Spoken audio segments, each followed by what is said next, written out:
Hey everybody, welcome back to the MCE Offroad Garage. Today we're going to be working with this Can-Am Maverick X3 XDS RR. So one of the main things that we're going to focus on in this video is our automatic reverse light kit for that machine.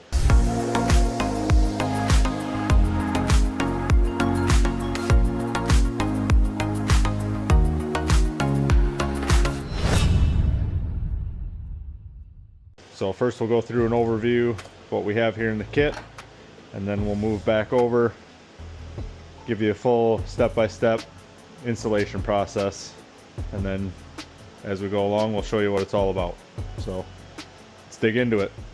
Alright, so first things first, we're over here at the workbench. We are going to go through the overview of what's going to come in your kit for these automatic reverse lights on your X3. Obviously, it's going to come with your lights, our own housings that we make in-house. It gives it a nice flush look on the backside of your machine. You can see what that looks like when we get them all installed. It's going to come with wiring harnesses, typical for all of our kits. All the connections are going to be labeled, so you're not going to have any second guessing on where stuff should be run, should be going. There's also paper instructions, but you're following along with this video anyway. But if you need to cross-reference back to it quickly, it's something you can do. This particular kit is going to come with the reverse switch, so this is going to automatically activate the lights when you put your machine in reverse, and it's also going to have the option for manual turn on and off regardless of what gear you're in. It's going to come with a little bit of hardware and a fuse, and then zip ties for tightening up all your wires. You don't necessarily have to buy the kit with the lights. If you wanted to supply your own lights, we do offer this kit, which would be pretty much everything besides the connections that would run to the lights, because obviously we don't know where you're mounting your stuff, but it would come with the basic harnesses that have power and a ground coming off of it that you would tie into for your lights, but operation would all be the same. But this kit, we're going to go through our stuff. So one thing I want to note with this kit, if you do not opt for the manual on-off portion, if it's just going to be on in reverse, all of your wiring is going to be underneath the rear portion of the machine, so you will not have to remove the seat or the interior panels in our first steps here. Everything is basically just going to be bolt on. You won't have to remove anything for installation if you're just doing the reverse switch. Alright, so first thing that we're going to do for the install is we're going to go ahead and remove the seats and some interior panels. To remove the seats, you're going to need this, I believe it's 18mm socket on an extension. You can use a ratchet. I'm going to use an impact. The other tools you're going to need for some of the seat bolts are a 13mm ratchet, a 13mm wrench, and then for some of the interior panels, you're going to need a T30 Torx, and then a push pin removal tool. You can also use, if you don't have one of these, you can also use a flathead screwdriver to remove those. Go over and I'll show you where the bolts are to remove the seats, and we'll start with that. Alright, so now we're over here in the machine. One thing I want to point out is this one does have the 4-point harness in it. Regardless if you have the 4-point or the regular seat belt that runs through this slot here, you're gonna have to remove the seat and the seat belts. Usually you have to remove the seat belt because it's woven through the seat in some kind of way. So, but the removal steps on removing the seat belts itself might be a little bit different. You guys can chime in the comments, those of you that have the regular lap belts. So up here at the top, you're gonna have one of the 18mm bolts there, and then on the other side over here, they're going to be on top of the bracket. You can just get your socket in there, remove that nut, and remove the one on the other side. And then there's also going to be 18mm bolts down here on each side of the seat. There's going to be a hole, one right there, one on this other side right here, and then down inside of there's going to be another 2 nuts. You're going to remove those.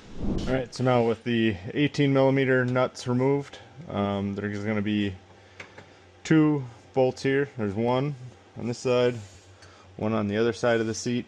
It's a little dark over here, but one over here on this side of the seat. So you're going to use your 13mm ratchet and wrench. Just going to remove each of those. Alright, and then with those front bolts removed, then we can just go ahead in here and you just lift your seat straight up and then bring it up. Alright, now with the seat out, you can see a stud here, that's where those brackets and those 18mm bolts were on. So that's what you got to lift the seat up off of. Alright, now we're going to remove our first panel. It's going to be this panel here. Basically, you're just going to be able to get your fingers in here, and then you're going to be able to pull this out. There's going to be these blue tabs that hold it into the slots here. Sometimes these tabs will come off, so just keep track of them when you get them, and then they just kind of slide in on each side. So if they fall off, just put them back on there, and we can put this panel off to the side. Alright, so next panel we're going to want to remove this little one right here. So you're going to take these 2 push pins out. This is where you can use a flathead too, just as long as you get it wedged. Pull that center piece out. Tool, you can just grab it, pull it out using your T30 Torx. There's a bolt right here, and there's a bolt right here. So you're going to remove both those T30 Torx, then you should be able to pull this panel out of the way. Alright, so now you can see this panel is removed. This is where we're going to run our wires up through to get our wires up for the rocker switch. The only other thing is this panel here, we're not going to actually remove it altogether. It's also just snapped in at the top here, so just going to grab onto it, kind of pull it out. This also has one of those blue tabs on it, so make sure that doesn't get stuck or fall off or anything, get lost. We just want to pull this out just to give us access inside of there, because we're going to run our wires down along these ones and then up through the bottom.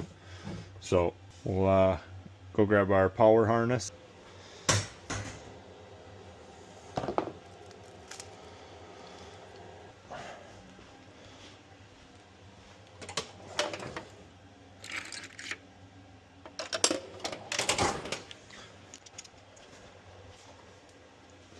Alright, so before we start our wiring here, obviously we want to disconnect our battery. So what we'll do is just take your 10mm socket,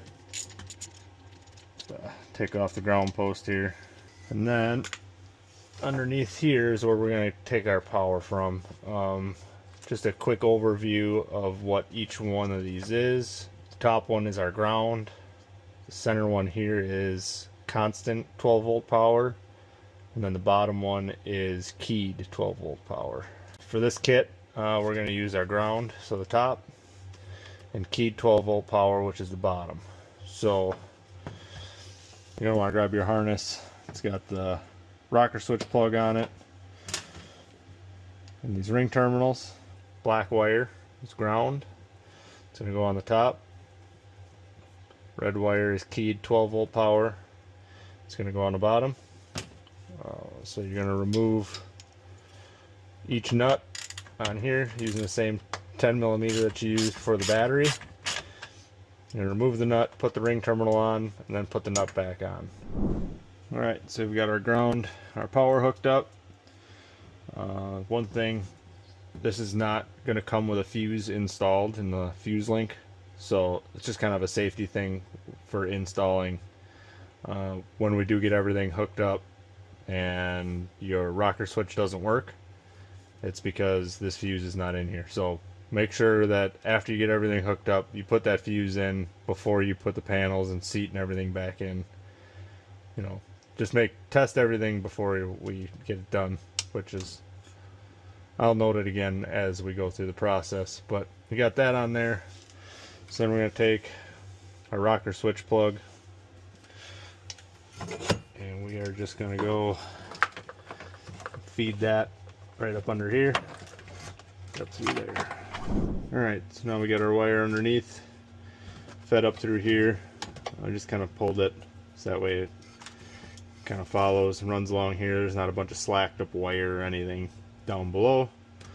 We're going to leave this panel undone because we're going to have to run the signal wire back from the rocker switch back through here.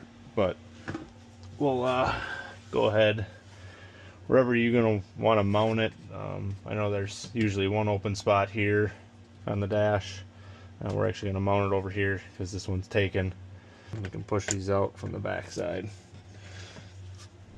Alright, so I moved over to the driver's side here. It'll be a little bit easier to show you what's going on. So we're going to take plug in then. We're just going to loosely bring that through. We're just going to kind of let it hang here for a minute. We're not going to put the rocker switch on it, throw it all in there until we're ready to test. But from this point, then we'll go back over to the passenger side. I'll show you the next wires that we got to run. Alright, so next wire we're going to run, just a single bullet connector. It says switch harness on it.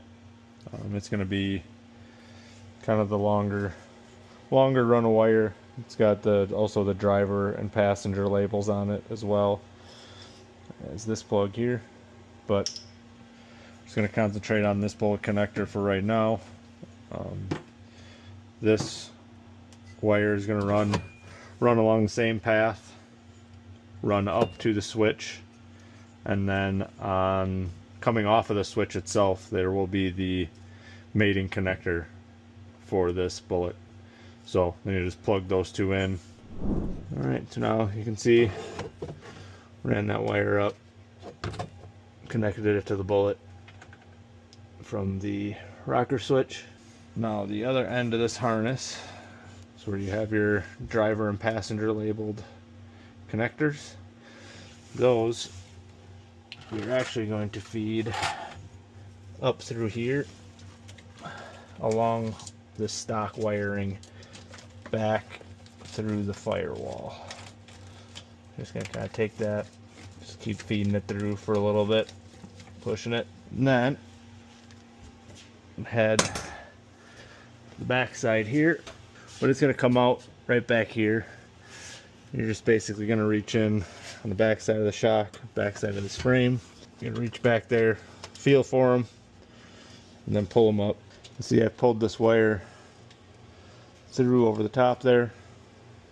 Here's my driver and passenger connections, this plug. One thing to note when you're pulling the wire through, if you feel it snag a little bit on this plug, you can always go back into the cab, kind of push this through by hand just to make sure that it's not wrapping around any other wires or anything as you're pulling it through, just that way you don't cause any damage to anything. So this connection here, basically when we're done, it's going to be located right here where the stock connection is for the taillight harness. So any excess wire that you may have here, you can just go ahead and locate this roughly in this spot. You use a zip tie to hold it in place temporarily, and then you can pull your wire back through the cab here and then just coil up your excess wire and just store it right up in here. Alright, so this next portion we are going to just go ahead and install the automatic reverse switch. You're going to take your rubber band off of here. Comes with this hardware. The other things you're going to need for install is 10 millimeter socket, 10 millimeter wrench, and a 3 millimeter Allen. 3 millimeter Allen is just to loosen these bolts slightly, just that way you can drop this switch out of the way for the bolts, and you can bring it up and adjust it where you need to once it's installed. The other thing you're going to need is a torque wrench. There's a spec for these bolts. When we reinstall them, it's going to be 90 inch-pounds. So just a heads up if you want to get that tool prepped and ready to go as well. So we'll head over to the back of the machine by the Alright, so now back here on the passenger side, right by the wheel here, transmission located right here. There's your shifter linkage and all that. You're going to want to take this bolt out. Use your 10 millimeter wrench on that side. Take this bolt out and replace it with the bolt that came in that baggie with the reverse switch. And then you're going to want to remove this bolt here above this dimple and the one right to the left of it. So you're going to want to remove these two bolts as well.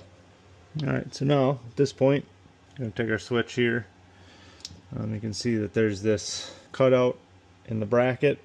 That cutout slips over and these extrusions go in where the bolts are. And then you take your bolts and you reinstall them. And then you can go ahead and tighten those, or get them started by hand first. Get them snugged up. And then at that point, then you can go back and then torque those to that 90 inch-pounds, so that way they are torqued back to the factory specifications. Alright, now at this point, we are going to go into the cab. We are going to put the machine into reverse gear. That will allow us to properly set this switch. So you can see here, this is going to come, and you're going to just basically rotate it up into place that you can hear that click. So when you hear it click and you got it on that bolt, and tighten the two bolts that you had loosened up to install the switch into its location. Alright, so the next harness we're going to put in is the one that is labeled light harn for light harness on one end, and then on the other end it's labeled rev switch for reverse switch. Normally you would unplug this one to plug ours in line, but because this has a Corbin Works blinker kit on it, this plug is just a lot easier to access and get it unclipped. So we're going to use this one, but the process is going to be the same. Lift up on the tab, pull the plug apart, plug our harness into each side. At this point, that harness that runs along into the cab that we had zip tied here temporarily, that's going to plug into the one labeled light harn. So we can just plug that in right away. And then the other end of that harness, labeled rev switch, we're going to route up along here and then have it come down back behind this cover here, and then it's going to come out with these other wires, or in this case vent hoses. It's going to come up along this vent hose and then plug into the reverse switch itself, and then you can go ahead and zip tie that up just that way it stays nicely with that vent line. Just for reference here, I wanted to show you guys how I had everything zip tied. 3 zip ties along here. Got wiring that follows this vent line, runs back along behind this cover, comes out right here and around over to the rest of the wires here. Just kind of have everything bundled up, kind of folded up as nicely as you can, and zip tied along the stock wiring. Once you got that, then we are going to go ahead and move to the back of the machine and going to install some lights. Alright, so now for installing the light housings, we are going to use a Phillips screwdriver bit. It's going to be, in this case, I'm going to use a 7/16 drill bit. You might be able to get away with like a 3/8. It's basically just got to be a hole big enough that you can fit these bullet connectors through the hole one at a time. Usually a little bit bigger kind of helps you get it lined up. You'll be able to see when we get back to the machine. Marker, just a mark where you might want to drill your hole. and then the 4 screws that come in your hardware kit.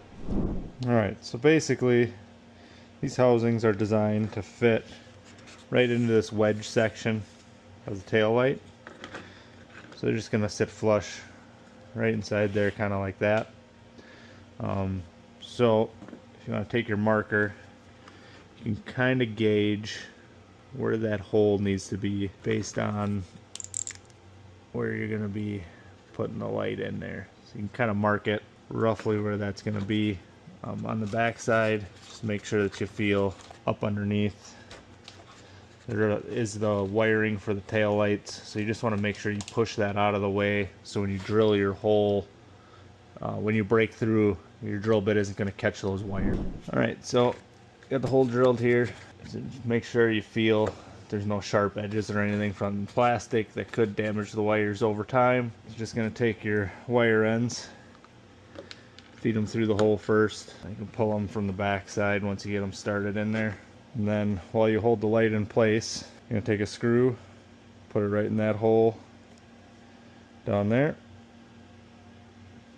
and a screw in that hole right here to hold the light in place. And then you're going to go ahead and repeat that process for the driver's side. Alright, so one thing I do want to point out as well with these screws, depending on what driver you're using, you might get it started with the driver and then have to use a screwdriver to get this back one tightened up the rest of the way. But while you're tightening them, obviously you're drilling into plastic, you're screwing it into plastic, the housing is plastic. Don't really over tighten stuff. Most likely what would happen is you'll strip it out in the taillight housing itself. To avoid that, maybe if you just start it with the, with your driver and then tighten it, snug it up by hand, then you can kind of have more feel for how tight it is. Just keep that in mind. Thought process behind making our own housing and everything for these. We have seen some stuff where it's been mounted up underneath or up inside here, over here. Basically anything that hangs out in my mind is just an extra thing to get snagged or hit or damaged in any way. So we wanted to come up with something that kind of more flush line, tucked back with the rest of the machine. So that's why we came up with these housings. Kind of see then from the back side, if anything were it was to come and try to hit this, it's just going to brush off. It's not really going to grab or snag. It's nice and tight behind the body lines and everything here. So that's why we ended up with that design overall. Alright, now at this point we're going to route our wires that have our driver and passenger labels on them. The driver side is going to follow the stock wiring along the back side, and then follow the stock wiring up along the inside of the fender well here to the tail light. The passenger is going to just follow right up the wiring on the inside here. So if we come in here, you can see right here up along the whole inside towards the back of the machine.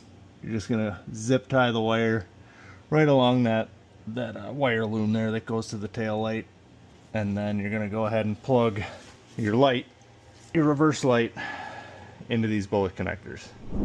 Alright, so we got our wires run to the lights, got those all hooked up. Next thing we're gonna do, we're gonna take our rocker switch. I'm gonna plug it into our rocker switch plug here. One way to line up is it has this tab on the bottom of it. It's going to line up with a hole that's in the bottom of the rocker switch. Another easy way to line it up is when you have your light as you can read it, the ground wires or black wires are going to be at the top. So go ahead and plug that in, and then we're also going to come back down here and put our fuse in the fuse holder here. That way that rocker switch will actually work properly. At this point, you go ahead, hook your battery back up. Had that disconnected for power reasons. Go ahead and put these rubber cover back on your terminal block here. Grab your key, put that on. We're going to test everything. Once the key's on, just going to press the start button. You're not going to start the machine, just activate the basically accessory power. You got to make sure that that light is on the rocker switch. You know, that's going to work well. Turn it on. That lights up. Lights are on. You know, make sure that they're coming on. You walk around the back of the machine, make sure both of them are turning on and off. At that point, then you can go ahead and shift it into reverse. Then neutral, back to reverse, park, go through, cycle it through a couple times.